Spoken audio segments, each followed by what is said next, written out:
Welcome to my channel.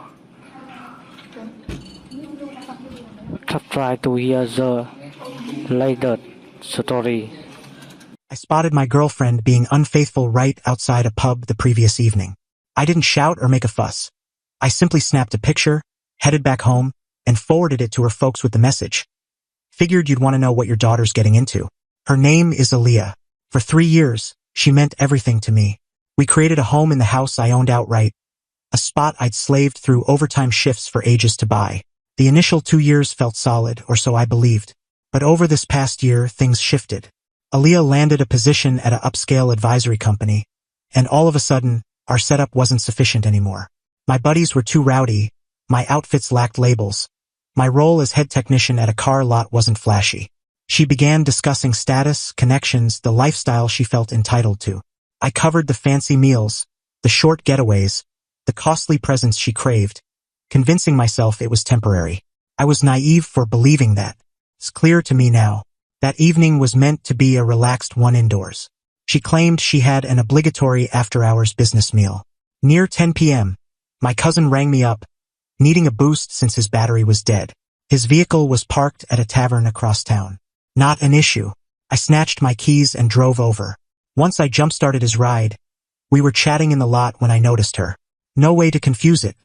She was positioned beneath the glowing sign of the pub, the spot she described as a dull office spot. She wasn't surrounded by colleagues. She was entwined with a lanky man in a tailored outfit I'd never encountered, giggling in that exaggerated tone she reserved for charming others. Then she rose on her tiptoes and planted a kiss on him. It wasn't a casual cheek brush. It was an extended, passionate one, the type that erases any uncertainty. A chill settled deep within me, everything going numb. The fury burned inside, a searing twist in my stomach, but outwardly, there was only sharpness. My cousin began to speak, likely checking if I was all right, but I raised a palm to quiet him. I drew out my phone. My fingers didn't tremble at all. I focused the lens, ensuring the pub's marker showed in the frame, capturing their expressions sharply. Clicked once. Only once. Then I climbed into my pickup and returned home. I settled on my sofa in the shadows, gazing at the image on my screen. Her, him, the embrace, the full narrative captured in one shot. I pondered my next move. I could wait for her return and explode in a heated argument that might conclude with her weeping and me likely relenting, or I could terminate it. Neatly, firmly. I considered her parents, Theophilus and Martha. They were cornerstones of their congregation, a deacon and a prominent singer in the choir. They prized outward perfection, their household's flawless image. They cherished me for my reliability, for owning my residence, for being the steady, dependable partner their child required. They were clueless about their daughter's true nature away from their gaze. It was moment for revelation. I started a fresh message and added the image. I dispatched it to both in a shared thread. The note was straightforward. Thought you should see what your daughter is up to. I pressed send. Then I switched my phone to mute and turned in. By morning, my device was flooded with alerts. Unanswered calls from Aaliyah, her parents, her circle, furious messages, desperate ones. I disregarded every one. I anticipated she'd unleash a storm of chaos, and that image had ignited it. I suspected she wouldn't simply gather her items and depart. She'd demand a showdown. She'd crave the spectacle. So I readied myself. My residence features a surveillance cam above the entry, but I needed more solid proof, something irrefutable. I grabbed my spare phone, connected it to a charger pack, and positioned it on the ledge by my front window, aimed straight at my driveway where my vehicle sat. It was a vintage 1970s Chevelle, a machine I'd invested 5 years rebuilding personally. It was my greatest achievement. I started the recording. Then I brewed some coffee and bided my time. It wasn't a long wait. Around 11 a.m., her vehicle skidded to a stop at the edge. She didn't exit by herself. Her closest pal, Rosa, accompanied her. Aaliyah emerged from the rider's side, clutching a metal bat. My bat pulled from the shed. She was already yelling as she stepped onto the grass.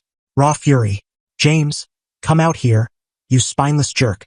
You believe you can wreck my world? You think you can shame me before my family? I observed from the glass, my old device capturing it all.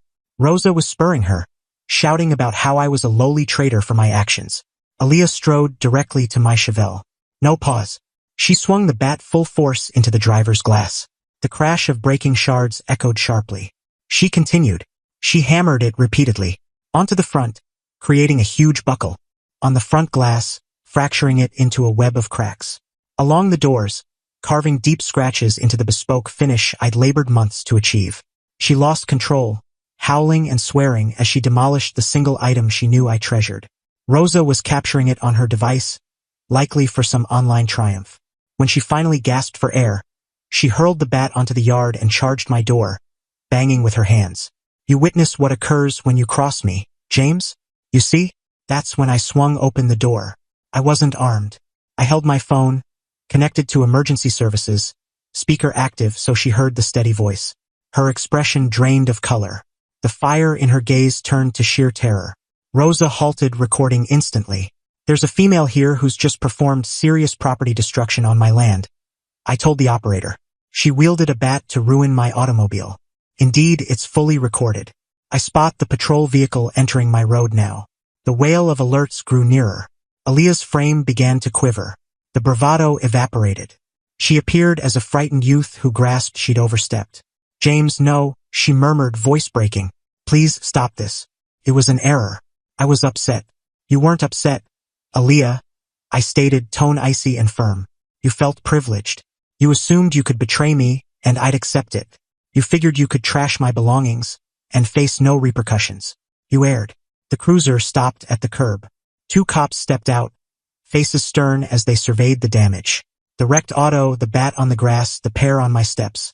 Aaliyah began pleading, genuine, frantic, messy appeals. Please, love, inform them it was a mix-up. Say we were arguing. I'll cover the repairs, I promise. I'll agree to whatever. Tears streamed now, hand reaching for me. I retreated. The officer, a tall, straightforward lady, eyed me. Sir, is this the individual who harmed your car? Affirmative, officer, I replied, and the full event is taped from her arrival to discarding the bat.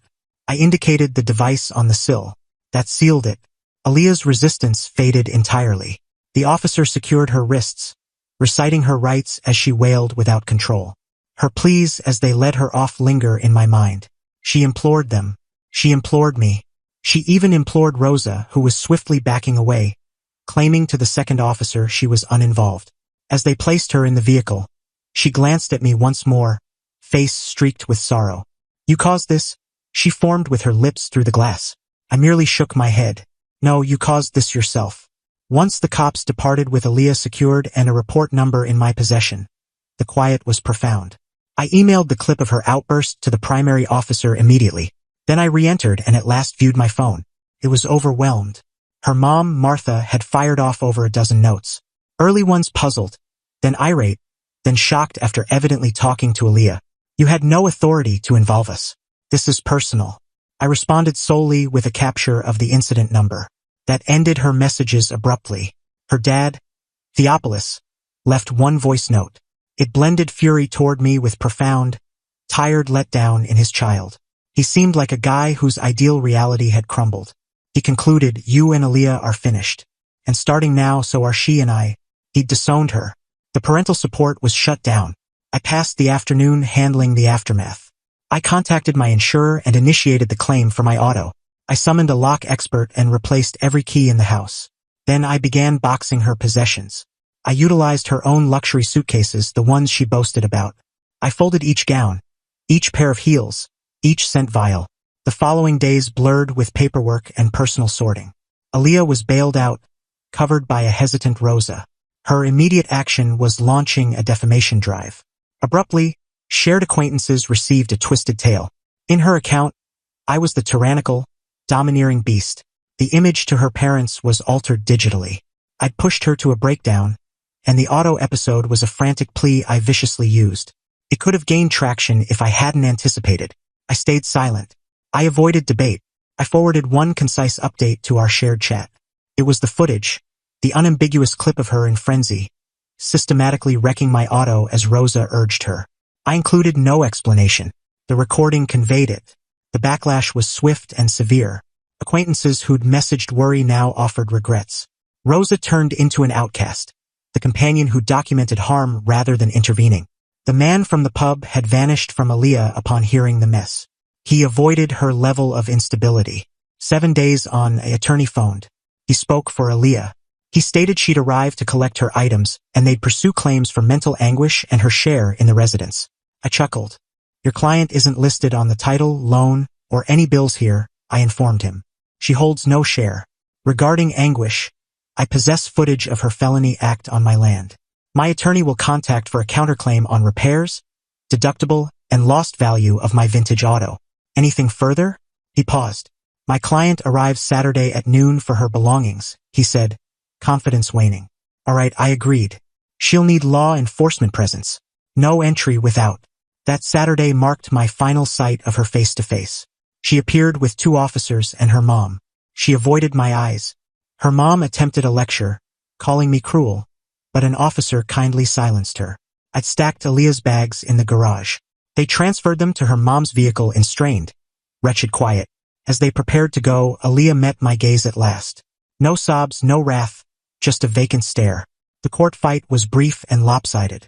Confronted with the proof, she pleaded guilty to serious vandalism.